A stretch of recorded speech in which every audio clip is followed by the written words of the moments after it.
हिंदू धर्म में एकादशी व्रत का अत्यधिक महत्व है। यह व्रत जगत के पालनहार भगवान विष्णु को समर्पित है। हर महीने के कृष्ण पक्ष व शुक्ल पक्ष की एकादशी तिथि में यह व्रत रखा जाता है। इस व्रत से हर माह में 2 व्रत एकादशी आते हैं। एकादशी व्रत में भगवान विष्णु की पूजा विधि विधान से की जाती है। सभी भक्त भगवान विष्णु की पूजा अर्चना करते हैं। मान्यता है कि इस दिन श्री हरि की भक्त भाव से उपासना करने से जीवन में सुख समृद्धि आती है और मनवांछित फल की प्राप्ति होती है। पापाकुंशा एकादशी व्रत बहुत ही महत्वपूर्ण व्रत है। श्री विष्णु और माता लक्ष्मी को समर्पित पापाकुंशा एकादशी व्रत आश्विन मास के शुक्ल पक्ष में पड़ती है। आश्विन मास के शुक्ल पक्ष में पड़ने वाली एकादशी व्रत को ही पापाकुंशा एकादशी व्रत कहते हैं। इस दिन भगवान विष्णु और माता लक्ष्मी की पूजा विधि विधान से भक्तगण करते हैं।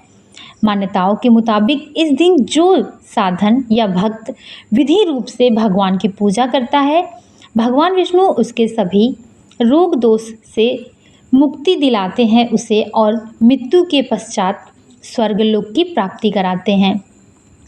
इस साल पापाकुंशा एकादशी 3 अक्टूबर को पड़ रहा है, इसलिए हम सभी भक्तों को 3 अक्टूबर दिन शुक्रवार को यह व्रत धारण करना है। इस दिन पूजा करने से भगवान विष्णु अत्यंत प्रसन्न होते हैं और माता लक्ष्मी की कृपा सभी भक्तों पर बनी रहती है।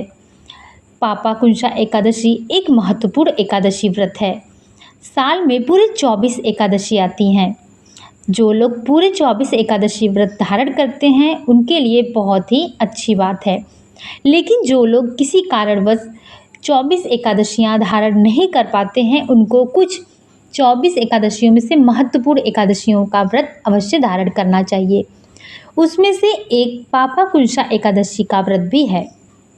अब हिंदू पंचांग के अनुसार आश्विन मास शुक्ल पक्ष एकादशी तिथि की जो शुरुआत है वह 2 अक्टूबर को हो जाएगी शाम 7:11 से और यह व्रत 3 अक्टूबर शाम 6:33 तक रहेगी। इसलिए उदया तिथि होने के कारण 3 अक्टूबर को ही यह व्रत रखा जाएगा। पापाकुंशा एकादशी के दिन ब्रह्म मुहूर्त में उठकर नित्य कर्म करके स्नान आदि कर लेना चाहिए। इसके बाद श्री हरि और माँ लक्ष्मी का ध्यान करके व्रत का संकल्प करना चाहिए। सबसे पहले भगवान विष्णु को पंचामृत से नहलाना चाहिए, उनका अभिषेक करना चाहिए। इसके बाद उन्हें फूलों की माला और पीला चंदन, पीले अक्षत और पीले पुष्प अर्पित करना चाहिए। और भगवान विष्णु को तुलसी दल भी अत्यंत प्रिय है, इसलिए एकादशी के दिन भगवान विष्णु को तुलसी दल भी अवश्य अर्पित करना चाहिए। और याद रखिए, कभी भी एकादशी के दिन तुलसी तोड़कर पेड़ में से नहीं ले आना चाहिए।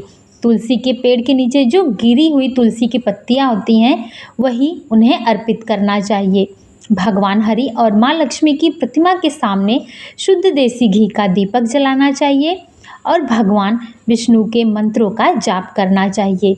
घर के सभी सदस्यों के साथ मिलकर पापाकुंशा एकादशी का व्रत कथा भी अवश्य सुनना चाहिए। व्रत के दौरान पूरे दिन निराहार रहें या फलाहार व्रत रखना चाहिए। पूजा के बाद आपने जो भी फलाहार बनाया है आप उसे ग्रहण अवश्य कर सकते हैं। फलाहार हमेशा हल्का फुल्का होना चाहिए जिससे कि शरीर और मन दोनों शांत बना रहता है। अगर आप कुछ भी ज़्यादा खा लेंगे या फिर कुछ तला भुना इस टाइप से खा लेंगे तो आपको बार बार प्यास लगेगी। और कोई भी व्रत हो, व्रत के दौरान हमें कम से कम बार ही भोजन इत्यादि ग्रहण करना चाहिए। इसके बाद द्वादशी तिथि में व्रत का पारण करना चाहिए। द्वादशी तिथि अगले दिन यानी कि शनिवार को प्रारंभ हो जाएगी। उसके बाद आप व्रत का पारण कर सकते हैं।